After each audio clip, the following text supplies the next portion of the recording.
آج مسلم معاشرے میں طلاق، خلا اور علیحدگی کے معاملات میں اضافہ دیکھا جا رہا ہے۔ چھوٹی چھوٹی باتوں پر میاں بیوی کے درمیان تکرار ہوتی ہے اور آگے جا کر یہ اختلافات میں بدل جاتی ہے، جس کے بعد رشتوں میں دراڑ پیدا ہوتی ہے اور میاں بیوی کا رشتہ انا پرستی اور ضد کی نظر ہو جاتا ہے۔ نتیجہ طلاق، خلا یا پھر علیحدگی کی صورت میں نکلتا ہے، جس کے نتیجے میں دو خاندان متاثر ہوتے ہیں۔ دونوں خاندان ایک دوسرے کو نیچا دکھانے کے لیے عدالتوں اور پولیس اسٹیشنوں کا رخ کرتے ہیں اور اپنا قیمتی وقت، عمر اور پیسہ ایک دوسرے کو نیچا دکھانے میں ضائع کر دیتے ہیں۔ لیکن ایک حقیقت یہ بھی ہے کہ اگر وقت رہتے میاں بیوی اور ان کے والدین کی کونسلنگ کی جائے اور دونوں کے درمیان پائے جانے والے اختلافات کو ختم کیا جائے تو رشتے بچائے جا سکتے ہیں، عدالتوں اور پولیس اسٹیشنوں سے بھی بچا جا سکتا ہے۔ اسی فلسفے کے پیش نظر گلبرگہ کے صدر قاضی ڈاکٹر قاضی حامد فیصل صدیقی نے اپنے دفتر قضات بھڑکل مومن پورہ میں ایک کونسلنگ سینٹر شروع کیا ہے۔ اس ضمن میں دفتر قضات میں نو تعمیر شدہ عمارت میں ایک مختصر سی تقریب کا انعقاد کیا گیا۔ ہائی کورٹ کے نامور وکیل عبد المقتدر، حضرت ہاشم پیر قبلہ سجادہ نشین بارگاہ تیغ برہنہ، واجد پٹیل سرکل انسپکٹر مہیلا پولیس اسٹیشن، سینئر صحافی عزیز اللہ سرمست کی موجودگی میں اس کونسلنگ سینٹر کا افتتاح کیا گیا۔ ڈاکٹر قاضی حامد فیصل صدیقی کا کہنا ہے کہ اس کونسلنگ سینٹر کے قیام کا مقصد بھی رشتوں کو بچانا ہے، میاں بیوی کے درمیان پائی جانے والی غلط فہمیوں کو دور کرنا ہے اور دونوں کو ایک دوسرے کی خوبیوں اور خامیوں کے ساتھ قبول کرنے کی ترغیب دینا ہے۔ ڈاکٹر قاضی حامد فیصل صدیقی نے عوام کو مشورہ دیا کہ وہ ضد اور انا میں آ کر پولیس اسٹیشن یا پھر عدالتوں کا رخ کرنے کے بجائے اس کونسلنگ سینٹر کو رجوع کریں۔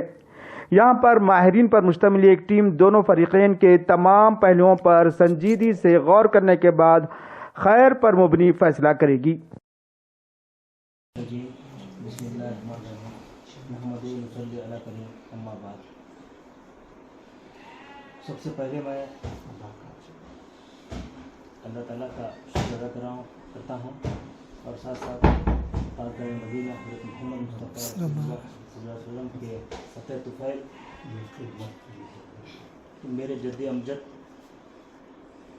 حضرت عبدالقادر صدیقی، جس کو حضرت ہمارے حضرت اورنگزیب عالمگیر نے منصب خزائن سونپا تھا۔ الحمدللہ 300 سال سے زیادہ عرصہ سے یہ سلسلہ چلتا آ رہا ہے۔ اس کونسلنگ سینٹر کی میں سب سے اہم اور ضروری بات یہ بولنا چاہوں گا کہ اس میں انہوں نے جو ممبروں کو رکھا ہے، خاص کر کے اس میں ممبروں کو انہوں نے علماء اور مفتیان نظام اور وکلاء اور انسپکٹر صاحب جیسے ہمارے جو ہے پولیس احباب کو رکھا ہے، تاکہ جو محکمہ ہے یہ کونسلنگ سینٹر میں سب کی مدد ہو۔ صرف اس کو صرف علماء نہیں چلائیں گے، نہ اس کو صرف وکلاء چلائیں گے، نہ مفتیان چلائیں گے، نہ پولیس والے چلائیں گے، بلکہ آپ نے تمام لوگوں کو اس میں جمع کیا ہے اور اس کے بعد اس کونسلنگ کو چلا رہے ہیں۔ بہتر طریقہ یہ ہے کہ بات چیت سے مسئلے کو حل کر لیا جائے، پولیس اسٹیشن کے باہر، عدالت کے باہر۔ اب وہاں یہ اصل جو چیز ہوتی ہے، اختلافات بہت شدید اور ضد پیدا ہوتی ہے، وہ ضد کو کس طرح ختم کیا جا سکتا ہے، اس میں ماہرین ایکسپرٹس آپ ان کی خدمات لیں گے اور ان کی ذہن سازی کریں گے کہ بھئی شریعت کی روشنی میں کس طرح سے کسی بھی مسئلے کا حل نکالا جا سکتا ہے۔ بہت سارے ڈسٹرکٹ میں ایز اے پولیس آفیسر ہو کے کام کرا ہوں۔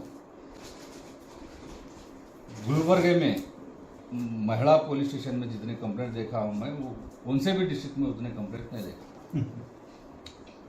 میکزیمم کمپلینٹ جو ہے نا ہمارے مسلم عورتوں کے، مسلم بہنوں کے، مسلم بھائیوں کے، انہی کے کمپلینٹ زیادہ ہے۔ پچھلے 4 مہینے سے میں دیکھ رہا ہوں، بہت سارے لوگ شادی ہونے کے بعد 1 مہینہ، 2 مہینے، 4 مہینے، 6 مہینے، سال کے اندر کئی لوگ جو ہے سو یعنی وہ شوہر کے اوپر کرمنل کیس داخل کرنے کے راستے میں جو ہے سو بے چین رہتے ہیں۔ کئی لوگ ڈائیورس کے راستے میں بے چین رہتے ہیں۔ ایسا کیوں ہو رہا ہے مجھے کچھ سمجھ میں نہیں آ رہا، صحیح بتا رہا ہوں میں آپ کو۔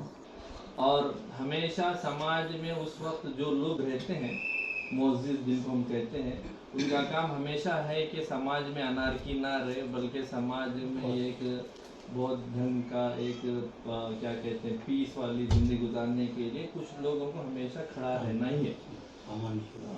تو یہ تمام چیزیں اس کی ایک پہل جو ہے فیصل صاحب نے کی ہے۔